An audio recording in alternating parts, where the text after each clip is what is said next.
hace falta que me presente, pero soy Guillermo Durán, matemático, profesor e investigador de esta casa de estudios, circunstancialmente decano, sobre todo cuervo y maradoniano. Eso no iba a dejar de decirlo, así que después del almuerzo me voy directo para la cancha.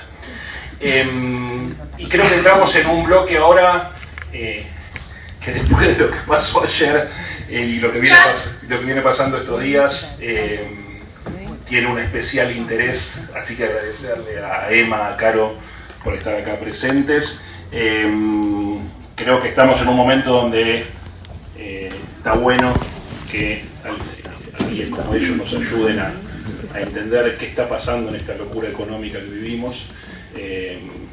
No sé si nos lo van a lograr descifrar, ¿no? Pero por lo menos nos van a ayudar. Así que nada, le damos 10-12 minutos a cada uno. Empezamos con Emma Gis, economista, y con una larga trayectoria, a pesar de que es muy joven, con una larga trayectoria en análisis de la economía de Argentina y del mundo. Así que le metimos un título de la economía argentina tras 16 meses de Milei, un título fácil que pusimos. Lo dejamos con Emma. Bueno, gracias por la invitación en el peor fin de semana de un economista del año. Pero bueno, esta es la parte linda del fin de semana, quiero aclarar. No sabía que a Willy no le gustaba el fútbol, pero bueno, haciendo eso, ¿no? Arranco con un poco el título de la charla y también de la convocatoria, porque quiero hacer un poquito más de esfuerzo en pensar el futuro que en pensar estos 16 meses. ¿Por qué? Porque estos 16 meses, pensarlos hoy es re fácil. Porque hasta el viernes, a las 3:59 de la tarde, yo tendría que haber venido acá caminando en 4 patas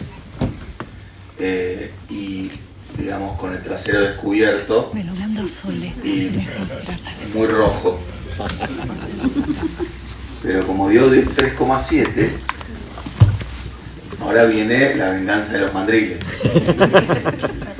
Pero saliendo de esa tontería, digamos, lo que digo es, estamos, me parece, ante dos circunstancias que nos tienen que llevar a pensar si la tesis con la cual el gobierno de Javier Milei asumió no está entrando un poco en crisis. Básicamente haciendo el ajuste más grande en la historia de la humanidad, dejando de emitir dinero, la inflación iba a bajar todo el tiempo y dio 3,7. Entonces me parece que si esa evidencia nos lleva a repensar un poco la cuestión, nada, vamos a seguir fingiendo demencia, que es un poco lo que se hizo el viernes.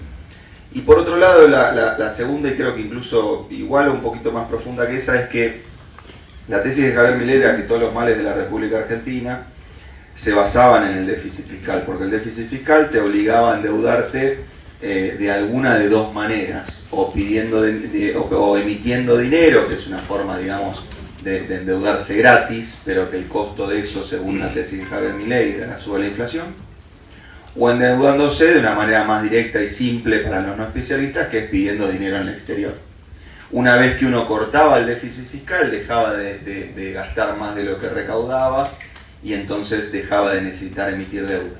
Bueno, si hay una promesa que Milei sí cumplió, es que hizo el ajuste que prometió, 5 puntos del producto. No es el ajuste más grande de la historia de la humanidad, pero tampoco nos vamos a poner a discutir el podio de las tragedias que ha vivido la humanidad en términos económicos. Pero el déficit se cortó e incluso hay superávit. Y básicamente el gobierno llegó sobre la hora a conseguir 15.000 millones de dólares, 12.000 millones de dólares, perdón, de libre disponibilidad del fondo. O sea, el gobierno está pidiendo nuevo endeudamiento en el marco de no tener más déficit fiscal. Entonces, acá hay muchos sesgos exactas, ¿no? Con lo cual, cuando yo digo tesis, etcétera, cuando digo causa, efecto, variables exógenas, endógenas, más o menos me van a entender. Nosotros los economistas choreamos con eso. Cuando ustedes ven nuestros modelos dicen no puedo creerlo, sí, es así. Son 2 ecuaciones en una incógnita como mucho, nada de ecuaciones de diferencia, nada de cosas sofisticadas. Pero lo que digo es, Bueno, evidentemente eliminar el déficit fiscal, a lo sumo, si le quiero conceder algo al gobierno, era condición necesaria, no suficiente, para dejar de pedir plata por el mundo y sus alrededores, porque aparte no sé si vieron que son 12.000 del Fondo Monetario, 10.000 del Banco Mundial, y empezamos a sumar dólares, porque básicamente nos quedamos sin dólares. Y básicamente pusimos un esquema de bandas cambiarias, que es un tecnicismo que podemos discutir, pero que particularmente no tiene una banda inferior en 600 pesos, que es donde el gobierno hasta hace 14 segundos nos decía que el dólar iba a ir. Entonces, si no nos ponemos a pensar eso, difícil. Pero bueno, como el gobierno consiguió en el medio de esto algunas mejoras en los números macroeconómicos, mucha gente, como suele pasar, se puso a pensar si la oposición al gobierno de Javier Milei, o lo que habíamos dicho durante muchos años, no estaba en duda, porque por primera vez esta vez era distinto. Entonces quiero tomarme 2 minutos para explicar lo que hizo Javier Milei y después, en lo que me queda, hablar del futuro, no del pasado. Primer punto.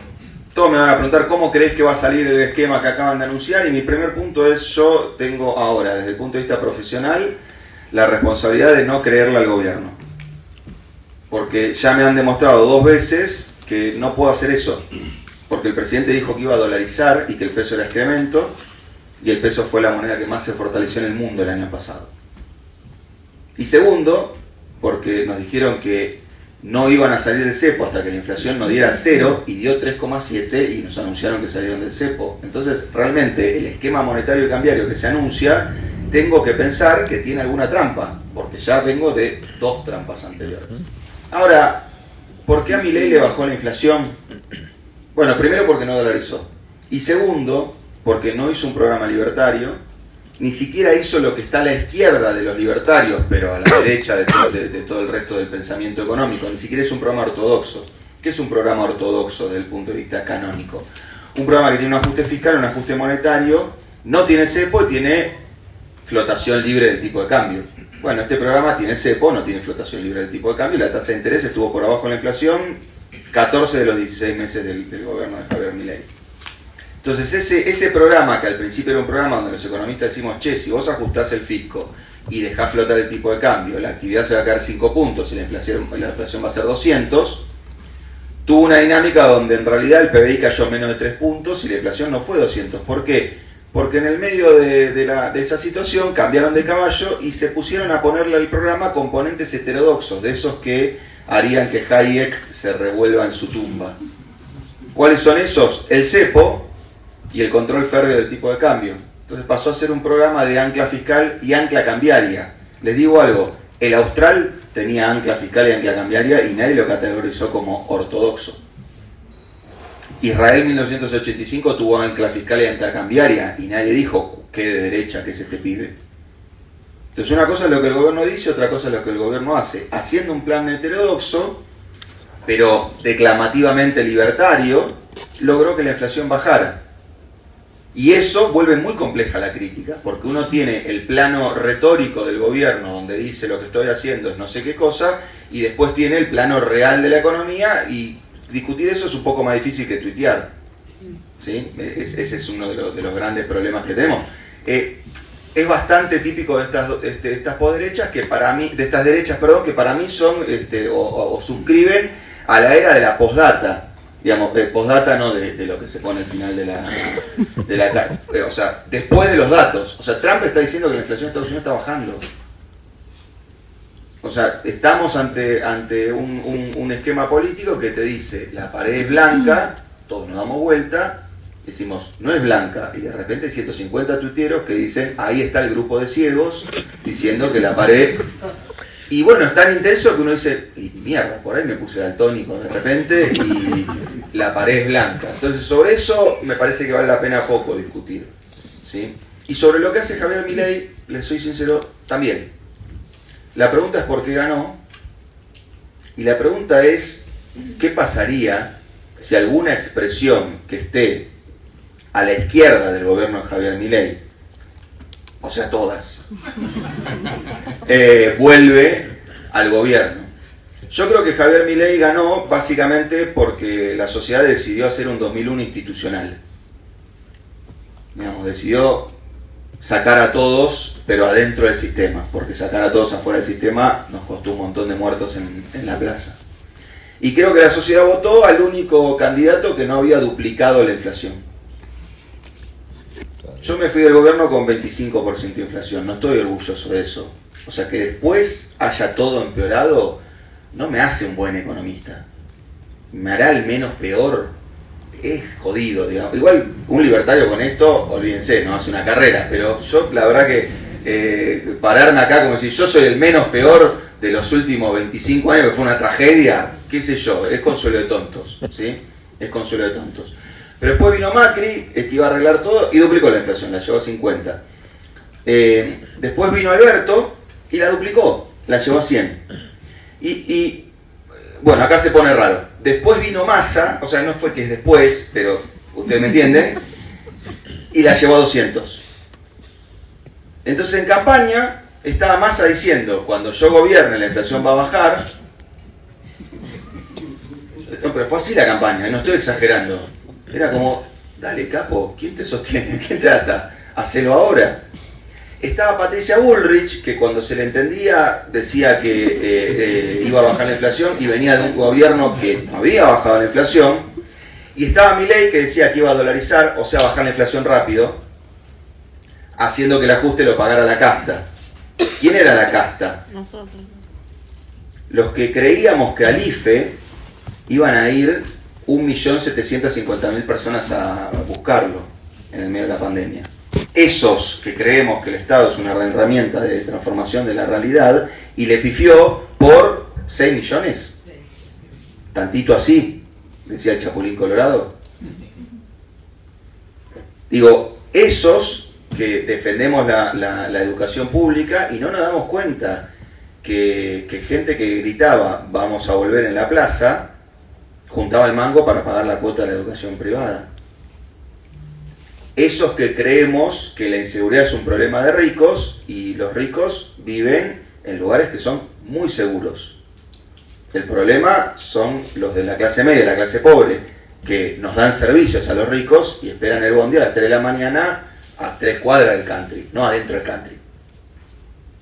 Entonces, cuando Milei decía el problema es el Estado y nosotros decíamos lo votan los pobres, y algún salame empezaba a regocijarse diciendo, sí, como dijo Jaureche, cuando la clase media está bien, vota mal, y cuando la clase media está mal, vota bien. Yo a los que dicen eso, muchachos, les digo, primero, eso es una idea de que la sociedad vota bien cuando nos vota a nosotros.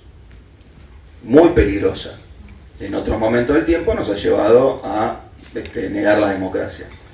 Y dos, atribuirse la capacidad de decir que alguien, que no lo decimos porque somos progres, pero nos parece que si estamos acá en la facultad votamos bien, y nos parece que si estamos acá en la facultad y alguno no llegó a la facultad y tiene algunas características físicas y sociológicas que no voy a describir, igual ya no hay nadie, pero no importa, puede llegar a votar bien. Entonces necesita que nosotros lo cuidemos y le expliquemos que así no se vota. Los pobres, cuando escuchaban que el Estado no funcionaba y había que destruirlo, empatizaban porque los turnos le tardaban 1 año en el hospital, porque el PAMI le daba remedio gratis pero no muletas, porque la educación pública fue un problema, y en la pandemia ni te cuento, porque los pobres necesitaban dejar a los hijos en el colegio porque necesitaban ir a laburar cuando se podía laburar. Y entienden que, nada, el estado de bienestar que decíamos que estaba presente, se fue a la mierda, no está. Está totalmente ausente. Porque armamos un espacio político que cree que el Estado está para transformar la realidad, y díganme cuál fue nuestra política en ANSES, cuál fue nuestra política en PAMI, cuál fue nuestra política en IPF, cuál fue nuestra política en la CONEA, cuál fue nuestra política en la universidad. No la vi, no la entendí, no me la contaron. La económica, y con esto cierro. La económica, y con esto cierro. Yo me formé en economía en una carrera que tenía poco contenido de autores latinoamericanos, nacionales, heterodoxos, etc. En esa facultad se enseña que un poquito de inflación es bueno. Se enseña que un poquito de inflación es bueno si el profe es un poco heterodoxo, porque eso es lo que explicó Keynes. Porque Keynes es un tipo que apareció para sortear una crisis de deflación. Por eso cuando algunos colegas, en el medio que la inflación da 15 mensual, dicen acá hay que hacer keynesianismo, deben hablar con el espíritu de Keynes, que les debe estar confesando que lo que escribió en los libros estaba mal, que en realidad él creía que había que llevar el gasto al infinito cuando la inflación se estaba yendo al infinito. Deben creer que había que gastar más siempre, no contracíclicamente, vacas flacas, vacas gordas. Entonces, haber pensado que la inflación era un problema de ricos, nos llevó a la paradoja, que después nos recalienta, pero que si vos dejás la plata en el Banco Nación estacionada cuando te pagan el sueldo, ¿cuánto te remunera la cuenta del Banco Nación? La plata que dejas estacionada en la caja de ahorro. 0. ¿Y Marcos Galperín? Me quieren putear todos ahora, están todos incómodos. Pero en todas las sociedades contemporáneas, la inflación es culpa del gobierno, el desempleo del ser humano. Eso es el éxito del capitalismo, bánquenselo. Nadie va a echar a Milei porque el desempleo llega a 12, a 14 o a 15, porque lo votamos a Menem con el desempleo en 22. Y Menem ganó en el 95 duplicando el desempleo, pero bajando la inflación de 3.000 a 3. Entonces, la inflación, que es algo de lo cual te tiene que proteger el gobierno, te empezó a proteger las plataformas. De ahí al mundo cripto, al juego y la desgracia en la que están nuestros adolescentes, faltan 2 segundos. 2 segundos. Entonces, mi única pregunta para todos los compañeros que van a empezar a gritar, vamos a volver, es qué mierda van a hacer con la inflación cuando vuelvan. Les digo mi miedo, aumentarla un montón. Porque no tenemos una política antiinflacionaria de este lado de la grieta. Y yo quiero una política antiinflacionaria de este lado de la grieta porque tengo mucha plata, soy millonario y ¿saben qué hago con la inflación? Gano más. Y los que son pobres pierden mucho. La inflación no es un problema de los bancos, de los financistas, de los ricos, es un problema de los pobres. Y si somos un espacio político, ideológico, que quiere defender a los pobres, no puede ser que nos chupe un huevo los paros en la escuela, no puede ser que nos chupe un huevo la calidad de la educación pública, y que entonces lo que hagamos sea congelar las cuotas de las prepagas, de los cuales cantidad de gente con prepagas en la República Argentina, 18% de la población. Congelamos la nafta, el cual usa el 30% de la población, y esa fue nuestra política, y me olvidaba de la más linda de todas. Y eliminamos el impuesto a las ganancias para defender al 12% de la población. Y después dijimos, qué raro que ganó Milei. Bueno, creo que ganó porque tenemos banderas que estaban lindas en el siglo pasado y en este no sirven para nada. Y si no nos damos un debate de cómo bajar la inflación sin ajustarle 30% el ingreso a los jubilados, que se quede Milei, gente. Porque la vamos a chocar toda y el ingreso a los jubilados va a bajar 50%. Porque les digo algo, en el gobierno de Alberto Fernández el ingreso de los jubilados bajó más que eso. Más que eso. Entonces, me da la impresión de que estas oportunidades de encontrarnos están buenísimas para discutir el cómo. Un minuto y digo el cómo. Y de vuelta, lo digo porque es un problema internacional que tiene un reflejo local y en el cual hay que evitar trosquearla, bandearse y cagarla. Cuando uno hace la cuenta, bueno, hicimos nosotros la cuenta porque esta cuenta no la hace nadie porque es la mejor forma de que te quieran matar. Las primeras 100 fortunas de la República Argentina en el año 2020 juntaban 20.000 millones de dólares. Hoy las primeras 100 fortunas de la Argentina juntan 40.000. Entre el año 2020 y hoy, el ingreso de un trabajador al cual lo defiende un sindicato cayó 5%. Eso pasa acá y pasa en el mundo. A partir del 2008, la distribución del ingreso se rompió en pedazos y las sociedades de todo el mundo están disconformes con un sistema que solo reparte para el 1% más rico de la población y que antes al 99% le permitía disfrutar de un montón de cosas a crédito y que después de 2008, con la crisis subprime, esas cosas ya están más difíciles disfrutarlas a crédito. Paradójicamente, ese 1% se avivó, que se venía una reconfiguración del sistema, ¿y qué hizo? Se ensució y empezó a hacer política. Por eso en Argentina y en Estados Unidos tenemos empresarios que son funcionarios. Antes no pasaba eso, Antes la máxima acusación era que algún funcionario era empleado en un empresario, pero no teníamos empresarios que se manchaban la camisa e iban a la cosa pública para lograr ponerle aranceles en China para no tener que relocalizar la producción de autos eléctricos en China. Entonces, creo que lo que nos tenemos que dar es un debate respecto de que cuando nos quedamos sin plata, como claramente identificó Milei, ser heterodoxo y de izquierda no es decir que hay que imprimir dinero. Ser heterodoxo y de izquierda es decir que hay que hacer un ajuste porque lamentablemente nos quedamos sin plata porque, por ejemplo, hubo una sequía, pero que ese ajuste lo tiene que pagar no la casta, que no sé qué es, sino los que mejor están. Y no de manera permanente, no porque los queramos expropiar, porque a veces toca rediscutir la estructura tributaria, porque a veces toca entender que no podemos estar defendiendo intereses de minorías, porque a veces toca entender que estamos subsidiando a compañías que ya cotizan en bolsa, porque a veces toca entender que tenemos una casta de trabajadores que no pagan impuesto a las ganancias, que es la judicial, porque a veces toca entender que si estamos juntando el mango para pagar una jubilación mínima, está mal que haya un régimen de privilegio donde la jubilación sea 7 veces y que la diferencia la ponga el presidente porque necesita el voto del gobernador en el Senado. Ahora, eso va a hacer que nos peleemos con algunos que marchan para el mismo lado que nosotros. Pero si no rediscutimos eso y lo hacemos de manera inteligente, la mitad se nos va a Uruguay. Entonces hay que hacerlo de manera inteligente. ¿Saben qué pasa si ustedes quieren dejar de ser contribuyentes de Estados Unidos? Si dicen, me voy a Uruguay porque me cobran menos impuestos. Agarra la FIP de Estados Unidos, te mira y te dice, para, voy a mirar cuánto me debes porque no te había visto bien y vos hiciste la riqueza acá, así que si te vas, te voy a cobrar un último impuesto. ¿Cuántos contribuyentes conocen que se fueron de Estados Unidos? Ninguno. Porque te hacen pelo y barba. Entonces pusimos un impuesto a los ricos y no nos dimos cuenta que se podían mudar acá cruzando el río. Entonces lo que creo es que tenemos que rediscutir eso, que nos tenemos que dar un programa donde el objetivo 1, 2 y 3 sea bajar la inflación. Y si logramos eso, probablemente cuando esta facultad pidamos que le den más presupuesto, la gente nos va a decir sí porque lo usan bien, sí porque han logrado solucionar un problema, sí porque tienen la legitimidad de haber defendido a los pobres. De lo contrario, vamos a seguir discutiendo con los defensores de la postdata. Muchas gracias.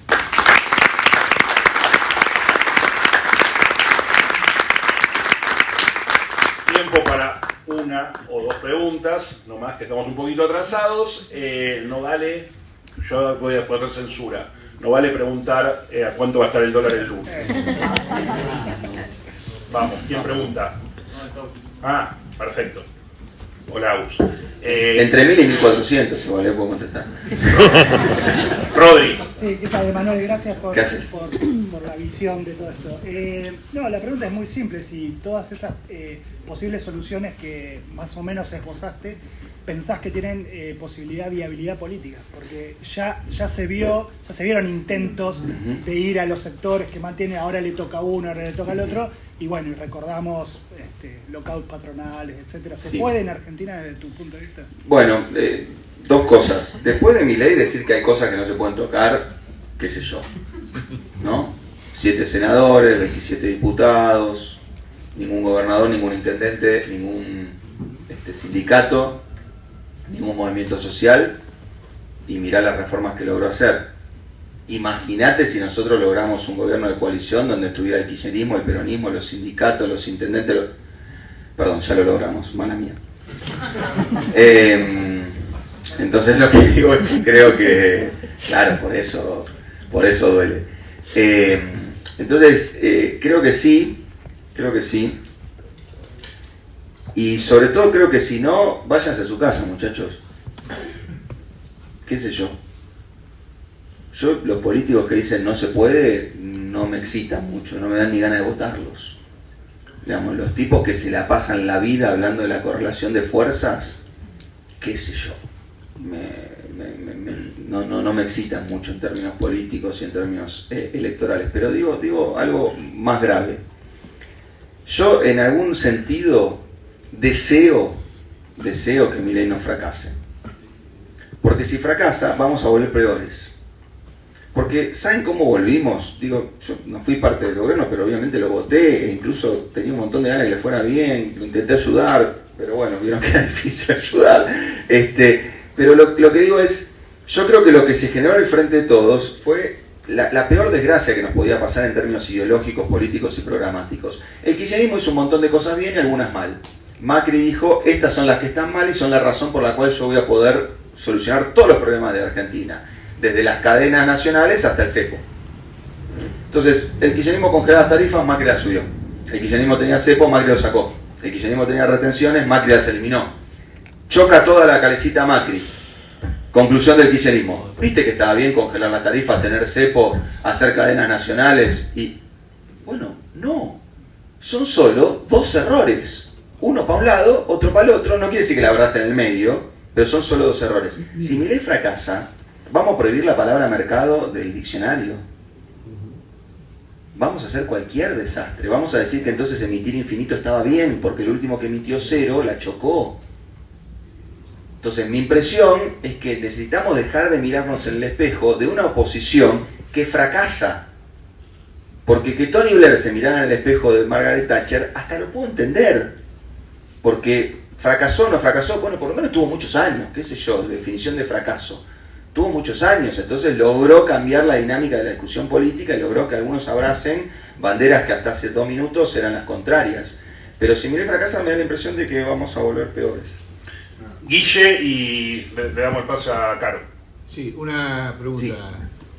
Sí. Te hablo desde la experiencia de presidir la Cámara de Empresas Antimonopólicas Argentina, que tiene ganadas sentencias en la Corte. La evaluación nuestra, y esto es una experiencia de 40 años, es que nunca se usó la ley antimonopólica para domar la inflación en democracia, como sí lo han hecho otros países del mundo, desde Suiza, la Comunidad Europea incluso asigna los subsidios desde la Comisión de Defensa de la Competencia. ¿No te parece que esa es una herramienta para este tema que vos decís, que coincido, que el problema es la inflación y cómo domarla por izquierda, ¿no? Me parece que es un problema súper importante el que marcás, pero que lo pones como una solución errada. Digamos, el problema de los monopolios no es, la inflación no es culpa de los monopolios. Esto los economistas lo tenemos estudiado hace tiempo. El problema de los monopolios es que te cobran precios más altos que los que te cobraría un escenario de... no, si en la Facultad de Matemática pensamos que nivel de precios y tasa de variación de los precios es lo mismo, estamos jodidos. Si el monopolio tuviera la capacidad de generar inflación, lo que haría es cobrarte el precio más alto posible hoy, no subirte los 50% por año o 100% por año. Pero eso no quiere decir que los monopolios son buenos, lindos, elegantes y hay que defenderlos. Lo que quiere decir es que cuando vos tenés un monopolio, tu consumidor tiene un nivel de ingreso más bajo que si no lo tuvieras, ¿sí? Y eso hay que afrontarlo. Ahora, Argentina tiene tasas de inflaciones como las que tiene, con estructuras productivas mucho menos concentradas que países que tienen tasa de inflación de un dígito anual. Entonces creo que como refutación de la idea de que la inflación es culpa de los monopolios es más que suficiente. Hay países muy chicos con muy pocas compañías que tienen posiciones monopólicas en los mercados que tienen inflación de un dígito. La inflación es un problema macroeconómico y particularmente es un problema macroeconómico en los términos de que la economía política entiende los problemas macroeconómicos. La inflación es en todo momento, en todo lugar, una disputa por el ingreso, un conflicto distributivo. Pero en Argentina nunca se usó la ley antimonopólica. Pero yo no estoy diciendo que no, yo estoy diciendo que la ley monopólica habría que usarla para que no nos cobren los precios que nos cobran algunas cosas. Pero de vuelta, lo caro que vale un neumático, lo caro que vale el acero o lo caro que vale los tubos sin costura, no es lo mismo que decir a la tasa que aumenta los neumáticos, el acero o los tubos sin costura. A la tasa que aumenta el acero, los neumáticos, los tubos de costura, es a la misma tasa que aumenta el pan. Y en el pan no hay monopolios. Porque la inflación es otra cosa, no tiene que ver con los monopolios. No quiere decir esto que me encantaría ver, y ni te cuento en este contexto particular, hoy me encantaría ver una defensa de la competencia más grande que la que hay.